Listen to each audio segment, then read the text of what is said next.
Good morning बच्चों, कैसे हैं आप सभी लोग। और आज के क्लास में हम जो ये वीडियो आपके सामने रिलीज़ करने वाले हैं, इसमें हम लोग बात करने वाले हैं इलेक्ट्रोस्टैटिक्स की या वैद्युति की। तो ये जो वीडियो है ये बहुत सारे बच्चों के लिए जो कि अभी बोर्ड के एग्ज़ाम्स आ रहे हैं उनके लिए, इसके अलावा जो आने वाले छोटे मोटे कॉम्पिटिटिव एग्ज़ाम्स हैं जैसे कि नेवी, एयरफोर्स, इन सभी बच्चों के लिए ये जो लेक्चर है वो बहुत ज़्यादा इम्पॉर्टेंट होने वाला है। तो आई होप कि आप सभी लोगों को चीज़ें क्लियर हो रही होंगी। तो आगे चलते हुए इस वीडियो में हम लोग बात करेंगे इलेक्ट्रोस्टैटिक्स की, वैद्युत की अलग अलग तरीके की प्रॉपर्टीज़ के बारे में चर्चा करेंगे। तो जल्दी से अगर आप लोग रिवीजन के नज़रिए से इस वीडियो को देख रहे हैं तो आप लोग इसका रिजोल्यूशन और स्पीड बढ़ा करके इस वीडियो को जल्दी से देख सकते हैं और हम लोग मेन मुद्दों पर डिस्कशन करेंगे। तो चलिए कोई भी टाइम बर्बाद ना करते हुए सीधे हम लोग टॉपिक की तरफ चलते हैं। सबसे पहले बात करते हैं चार्ज की यानी कि आवेश की। क्योंकि जब भी हम लोग कभी भी वैद्युत क्षेत्र में इंटर करते हैं तो वैद्युत क्षेत्र में इंटर करने से पहले कुछ बेसिक जानकारियों के बारे में हमें कुछ जानकारी जरूर रखनी चाहिए, और उसमें सबसे पहली जानकारी है आवेश की यानी कि चार्ज की। तो चार्ज क्या होता है? तो चार्ज बेसिकली किसी भी सब्सटेंस की वो प्रॉपर्टी होती है जिसमें वो किसी अपने ही जैसे या अपने अपोजिट पोलैरिटी वाले पार्टिकल को अट्रैक्ट करने की या फिर रिपेल करने की प्रॉपर्टी रखता है, उसे चार्ज कहते हैं।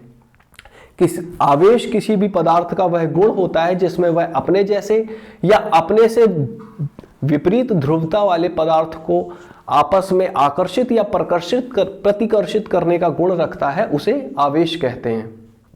इसको हम लोग Q से डिनोट करते हैं, इसे हम लोग Q से रिप्रेजेंट करते हैं, प्रदर्शित करते हैं। और इसका मात्रक क्या होता है? कूलॉम। इसका मात्रक क्या होता है? कूलॉम।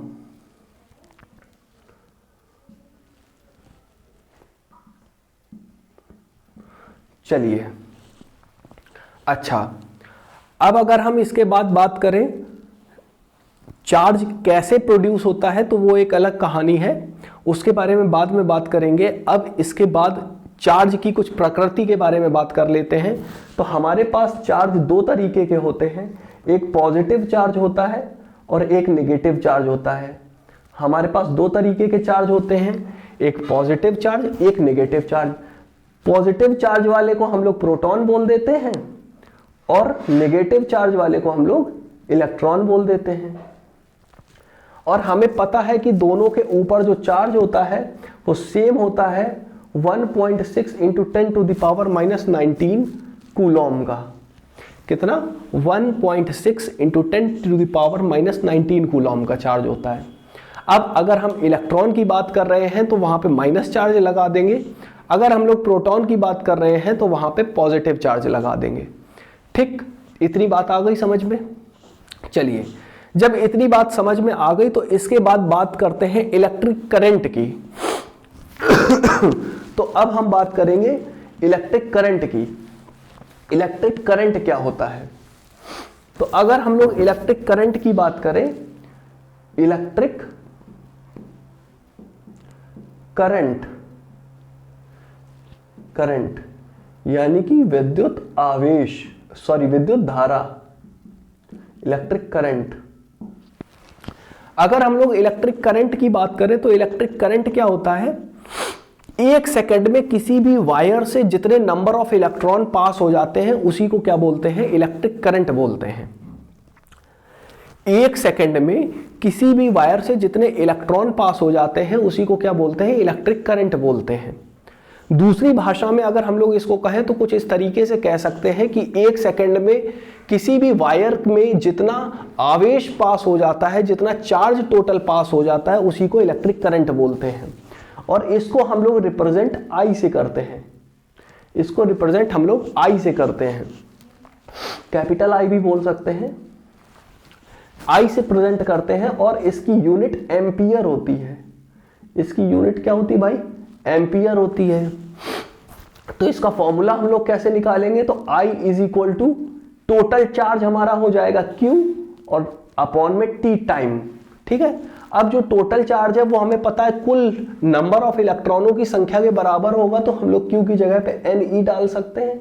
n का मतलब नंबर ऑफ इलेक्ट्रॉन्स, जो टोटल इलेक्ट्रॉन पास हुए 1 सेकेंड में, तो ये t टाइम। अगर t समय में नंबर ऑफ इलेक्ट्रॉन ज्यादा पास हो गए तो वो क्या होगा, टोटल करंट होगा। तो I is equal to n e by t हो जाएगा, I is equal to n e by t. ये अच्छा, तो ये तो हो गया, और इसका यूनिट हमें पता है एम्पियर होगा, ये भी बात पता है, ठीक है। तो जब इसका करंट का यूनिट एम्पियर होगा, अब यहां पे अगर हम लोग बात करें इसकी विभा निकालने की, तो एम्पियर क्या होता है, कूलॉम पर सेकेंड, कूलॉम पर सेकेंड, ठीक है। और अगर हम इस सेकंड को ऊपर लेके जाएंगे तो हो जाएगा कूलॉम सेकंड इनवर्स, ठीक है। और सेकंड को हम लोग टाइम भी डिनोट करते हैं तो टी इनवर्स हो जाएगा, सी टी इनवर्स। चलिए, अब जहां तक हम लोगों ने इलेक्ट्रिक करंट की बात कर ली है, इलेक्ट्रिक चार्ज की बात कर ली है, तो अब ये बात निकल करके सामने आती है कि वैद्युत क्षेत्र यानी कि इलेक्ट्रिक फील्ड की क्या कंडीशन होगी। तो अगर हम लोग इलेक्ट्रिक फील्ड की कंडीशन के बारे में चर्चा करें, उससे पहले हम लोग चर्चा करेंगे किसी भी दो चार्ज के बीच में लगने वाले फोर्स को, कि अगर हम लोग किसी भी स्पेस में दो चार्ज रख दें तो उनके बीच में कितना फोर्स जनरेट होगा, उनके बीच में कितना बल लगेगा, इस बात की चर्चा करेंगे। तो एक महान वैज्ञानिक कूलाम थे, उन्होंने इस विषय पर एक बहुत ही गंभीर चर्चा करते हुए ये बात कही कि भाई साहब कि अगर किसी भी स्पेस में हम लोग किसी r डिस्टेंस पे, हम लोग स्पेस में कोई भी r डिस्टेंस पे अगर कोई भी दो चार्ज को रख दें, अगर मान लो हमने यहाँ पे ये Q1 रख दिया और ये Q2 रख दिया, भाई साहब एयरफोर्स वाले बच्चे बहुत ही ध्यानपूर्वक सुने, उनका पेपर आने वाला है, उनके लिए ये चीजें बड़ी ही इंपॉर्टेंट होने वाली है, तो वो लोग कृपा करके इसको जरूर सुन लें। तो अगर कोई भी दो चार्ज Q1 और Q2 किसी r डिस्टेंस पे रखे हैं तो उनके बीच में लगने वाला force F is equal to होगा 1/4 pi epsilon not Q1 Q2 by r square. ये कूलॉम का नियम था। कूलॉम ने कहा था कि अगर कोई भी दो चार्ज Q1 Q2 एक दूसरे से r की दूरी पर रखे हुए हैं तो उनके बीच में लगने वाला total force F is equal to Q1 Q2 by r square, K Q1 Q2 by r square, sorry, जहां पे K की वैल्यू 1/4 पाई एप्सिलॉन नॉट होगी, ठीक है। अच्छा, और यही 1/4 पाई एप्सिलॉन नॉट एक कांस्टेंट का काम करता है। किसका काम करता है? कांस्टेंट का काम करता है। अब इस फोर्स की कुछ विशेषताएं हैं जिन विशेषताओं के बारे में हम डिस्कशन करना चाहेंगे, क्योंकि क्वेश्चंस में वन लाइनर्स के रूप में ऐसी छोटी छोटी बातें पूछी जाती रहती हैं। जैसे कि ये फोर्स जो है वो एक वेक्टर क्वांटिटी है। वेक्टर क्वांटिटी क्यों है? क्योंकि ये फोर्स जो है वो हमेशा डिपेंड करता है डायरेक्शन पे। इस Q1 चार्ज की वजह से ये Q2 कुछ दूसरा फोर्स एक्सपीरियंस करेगा, इस Q2 चार्ज की वजह से ये Q1 कुछ अलग फोर्स एक्सपीरियंस करेगा। तो इस वजह से हम लोग ये कह पाएंगे कि जो फोर्स है वो डायरेक्शन बदलने के साथ में, उसकी दिशा बदलने के साथ में वो बल जो है वो भी बदल जाता है। ये पहली बात हो गई। दूसरी बात जो कूलॉम फोर्स की है वो ये है कि ये एक बहुत ही लो रेंज फोर्स होते हैं, ज्यादा दूरी तक लगने वाले फोर्स नहीं होते हैं। जैसे कि ग्रेविटेशन फोर्स होता है हमारे पास, F is equal to GMEM upon r square. तो जो GMEM अपॉन आर स्क्वायर होता है, यहां पर अगर हम लोग देखें तो ये जो दो मासेस के बीच में लगने वाला जो फोर्स है वो एक लॉन्ग रेंज फोर्स है, काफी दूरी तक लग सकता है वो फोर्स। लेकिन जो कूलॉम का फोर्स है वो हमेशा सूक्ष्म दूरी के लिए, एक लिटिल डिस्टेंस के लिए लगता है। बात आ गई समझ में?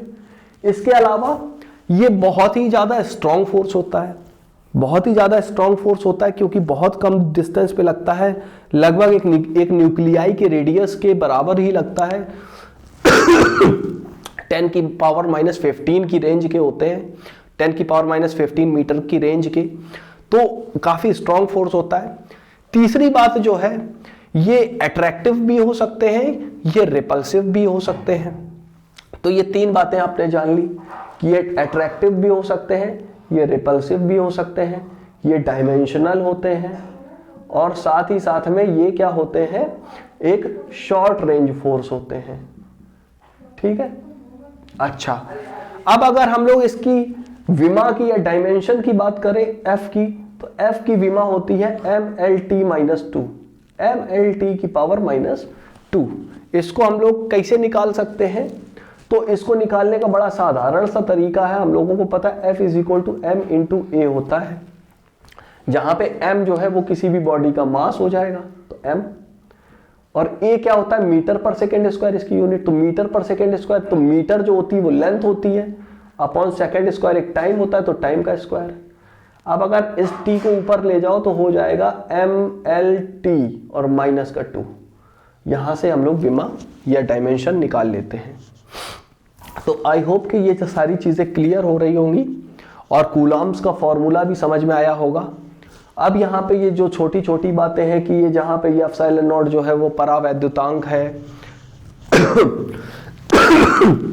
स्पेस का, जहाँ पे स्पेस में इसकी वैल्यू 1, एयर के लिए k की वैल्यू 1, अगर हम किसी डाइलेक्ट्रिक किसी दूसरे डाइलेक्ट्रिक में डाल देंगे तो यहाँ पर एप्सिलॉन नॉट k आ जाएगा, जहाँ पे k जो है उस पर्टिकुलर मीडियम के लिए जो उसका डाइलेक्ट्रिक कांस्टेंट होगा वो आएगा। तो ये तमाम चीजें हैं छोटी छोटी जो क्लियर हो गई होंगी। अब इसके बाद हम लोग जब चर्चा कर चुके हैं इलेक्ट्रिक फोर्स की, उसके बाद बात करेंगे इलेक्ट्रिक फील्ड की।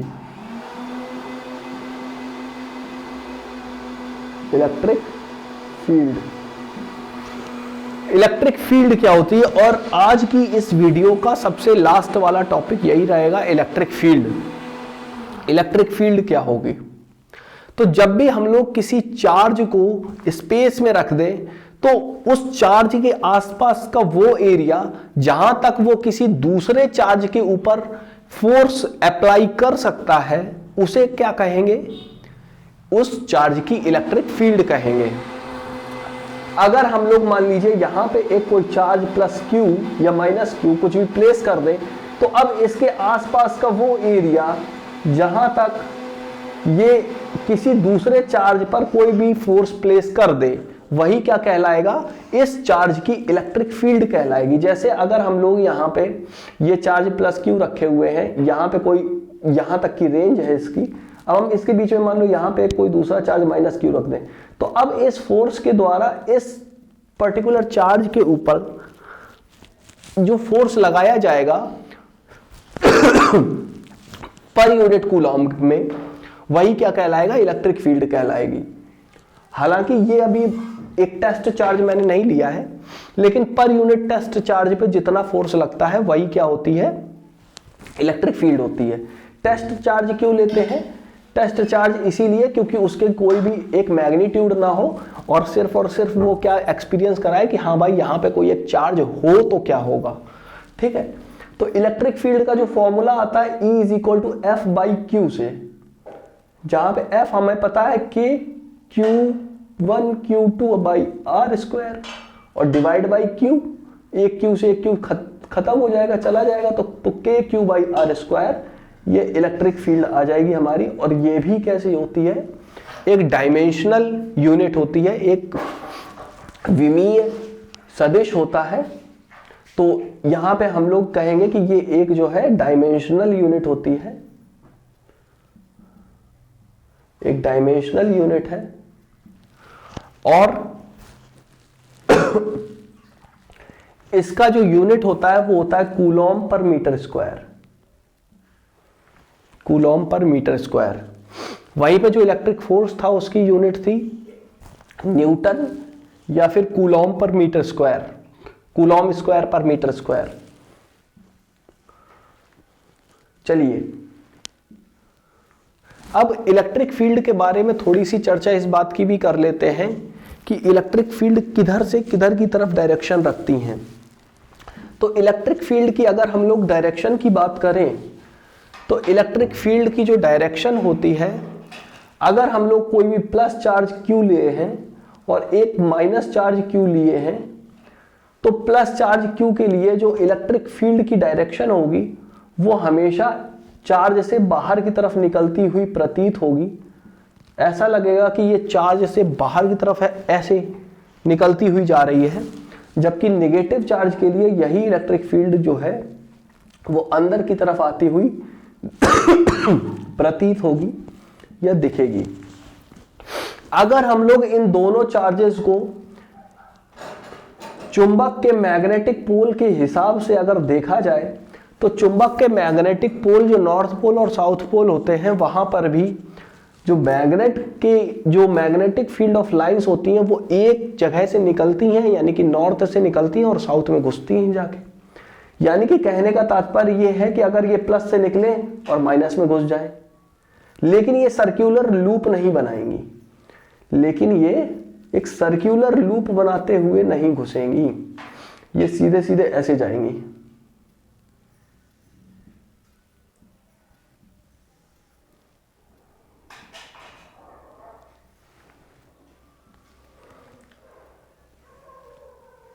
ये कुछ इस तरीके से, ये इधर से निकल गई, ये इधर आ गई।